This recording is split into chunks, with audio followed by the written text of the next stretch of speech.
So I recently saw this video by Jabrils who said, Today, we're going to see what it actually would look like to walk this infinite staircase in our real world.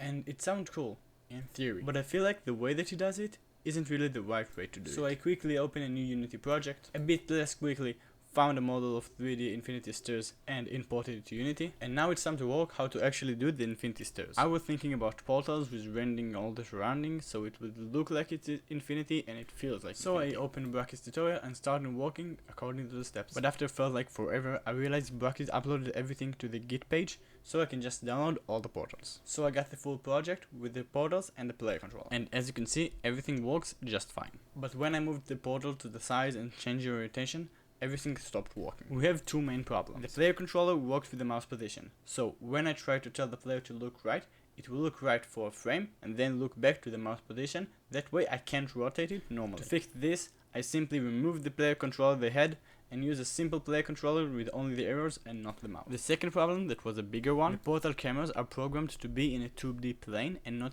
3D with height also.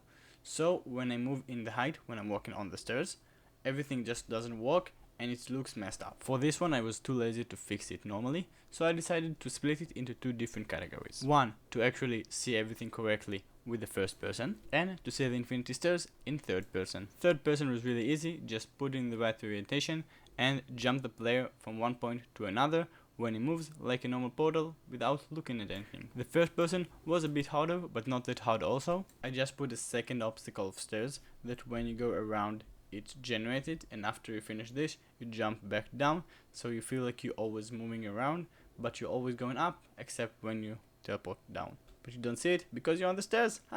This is basically the short version of how I made it actually real and normally, but as I am a small channel I didn't have the time to actually put all the effort to it to make it perfect. But if you like this video, let me know in the comments, like this video and maybe subscribe to my channel. You can also follow my Patreon to secret things I didn't put in this video. See you in the next video. Bye!